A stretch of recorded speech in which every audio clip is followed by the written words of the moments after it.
Salut Accès, c'est Pasteur Simon et on est dans la joie aussi d'accueillir avec nous trois nouveaux groupes jeunesse qui se joignent au défi 5-10. On a le groupe des Teens et le groupe des Plugs de l'église de Hermont en France. Et plus proche de nous aussi, on a Espoir Jeunesse de l'église Vie d'Espoir à Pointe-aux-Trembles. Et on est vendredi matin et normalement, si tu suis le défi à la lettre, tu devrais être rendu au chapitre 15 du livre des Actes des Apôtres. Et parfois, des fois, on me demande, mais qu'est-ce que je fais une fois que j'ai fini de lire mon chapitre? Tu peux prendre un temps pour le réfléchir et le méditer et prendre quelques minutes même pour le prier.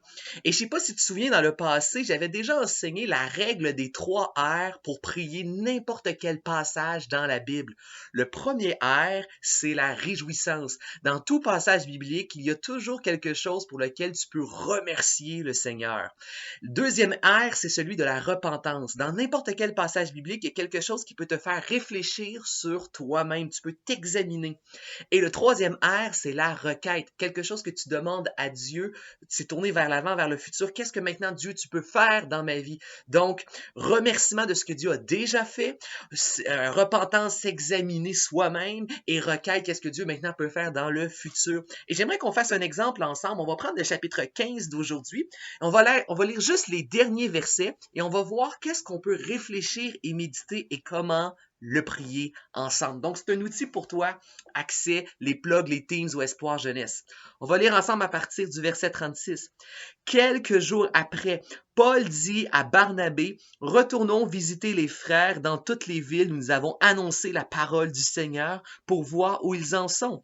Barnabé était décidé de prendre aussi avec eux Jean, appelé Marc. Mais Paul estimait ne pas devoir prendre avec eux quelqu'un qui les avait quittés depuis la Pamphylie et qui ne les avait pas accompagnés dans leurs œuvres. Écoute bien, le conflit devint tel qu'ils finirent par se séparer. Barnabé prit Marc avec lui et embarqua pour Chypre. Paul choisit Silas et partit, recommandé par les frères à la grâce du Seigneur. Il passait par la Syrie et la Sicilie en affermissant les églises. Qu'est-ce qu'on peut réfléchir à partir de ce passage pour le prier ensuite? Mais déjà, on voit que les conflits, il y en a toujours eu dans l'histoire de l'Église. Nous vivons aujourd'hui des chicanes, des conflits, des querelles, et il y en avait aussi à l'époque de la première Église. Même les apôtres, ces super pasteurs que Dieu a mandatés pour implanter, bâtir l'Église, eux aussi, entre eux, on voit Paul et Barnabé avoir des conflits entre eux. Il y a des conflits. La différence entre un chrétien et un non-chrétien, ce n'est pas qu'il n'y a pas de conflit. Mais il y a une différence, par exemple, chez le croyant qui a Dieu dans sa vie, il ne va pas vivre ces conflits de la même manière. Première chose qu'on voit dans le texte, c'est l'importance, justement, d'inclure Dieu dans nos conflits, d'avoir Dieu, parce que Dieu va nous amener à vivre nos conflits d'une manière différente du monde. Et ce qui est intéressant, c'est quelque chose qu'on voit dans le livre des Actes, c'est comment Dieu ne gaspille jamais les souffrances. Dieu n'aime pas les conflits et la souffrance. Dieu n'aime pas les conflits de ta vie et la souffrance que ça produit. Mais Dieu, dans sa grâce et son amour, il est capable de les récupérer, de les utiliser comme une opportunité pour les retourner et en faire du bien. Oui, Barnabé et Paul se sont séparés, mais Dieu a pu utiliser ce conflit-là pour faire qu'ils puissent continuer à fermer l'Église, couvrir encore plus de territoires, bâtir encore plus d'églises et faire grandir l'Église de Jésus-Christ partout sur la terre, jusqu'à nous aujourd'hui. Nous en sommes issus même aujourd'hui, ici au Québec. Donc vraiment, Dieu peut prendre un conflit et le retourner. Donc je t'invite à inviter Dieu dans tes conflits pour que Dieu puisse le retourner et en faire du bien. Deuxième chose qu'on voit, c'est l'importance des mentors. Oui, il y avait un conflit avec Marc parce que Barnabé voulait emmener Marc, Paul voulait pas. Et ensuite, on voit que Barnabé va prendre soin de Marc et de son côté, Paul, lui, va prendre soin de Silas. Je t'invite, l'importance d'avoir un mentor chrétien sage qui est là pour écouter tes difficultés, qui est là pour prendre soin de toi, qui est là pour te donner des conseils, pour prier. Et c'est incroyable de voir jusqu'où un mentor peut t'amener. Un mentor peut tellement t'amener à te dépasser et à te développer. Ce Marc qu'on est en train de parler, qui a même été le sujet d'un conflit entre deux apôtres, Paul et Barnabé, savez-vous qu'est-ce qui est devenu ce Marc-là? Parce que Barnabé l'a pris soin de lui, l'a pris sous son aile, parce qu'il l'a développé, écouté, prié. Il l'a amené un jour à être ce même Marc que les historiens croient que c'est ce même Marc qui a écrit l'évangile de Marc. Cet évangile dans la Bible qui nous parle de Jésus-Christ et qui a eu un impact sur le monde entier Ce Marc-là est un Marc qui a déjà été jeune, qui a déjà vécu du conflit comme toi, comme moi, mais qui a eu un mentor qui a pris soin de lui et qui l'a amené à se développer. Je te défie à te trouver un pasteur jeunesse comme nous, un leader. Il y a plein de leaders à accès. Ne vis pas tes conflits, tes souffrances seul.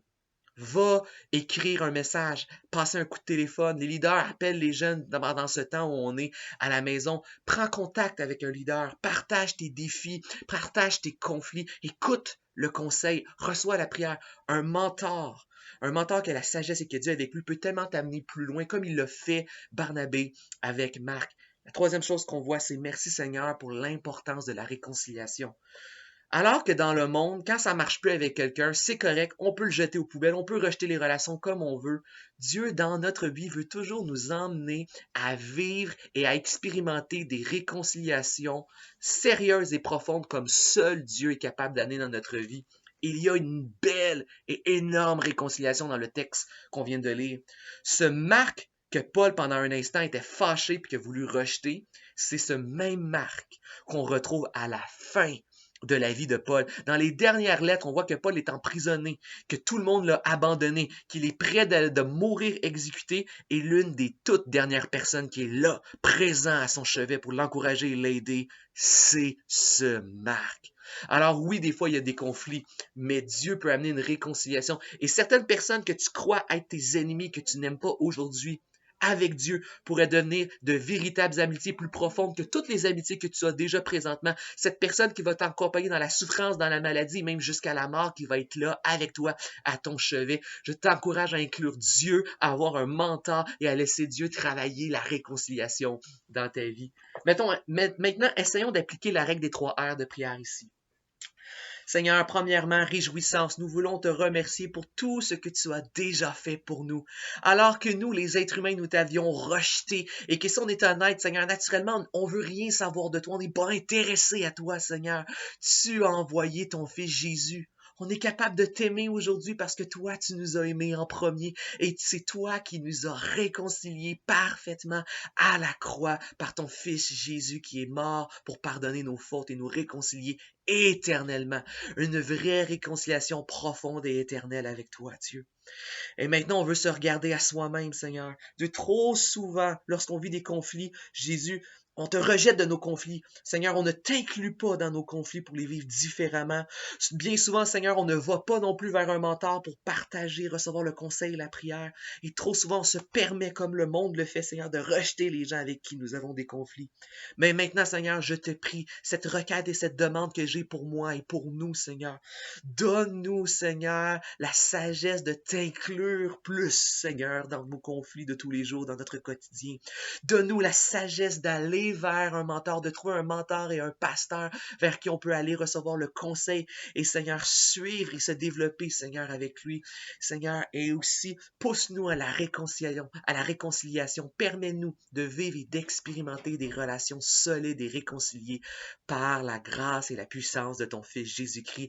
Accès, les blogs, les teens, espoir jeunesse, nous disons Amen. Accès, je veux te rappeler que ce soir à 19h, nous allons avoir un rendez-vous Zoom. Si les réunions jeunesse te manquent, va cliquer à 19h ce soir sur le lien qui va être mis en ligne sur la page Facebook de Accès. Et on va se retrouver ensemble en ligne sur Zoom pour pouvoir jouer, parler, se voir, prier, juste passer un bon temps. Ça fait longtemps qu'on ne s'est pas vu. Sois présent.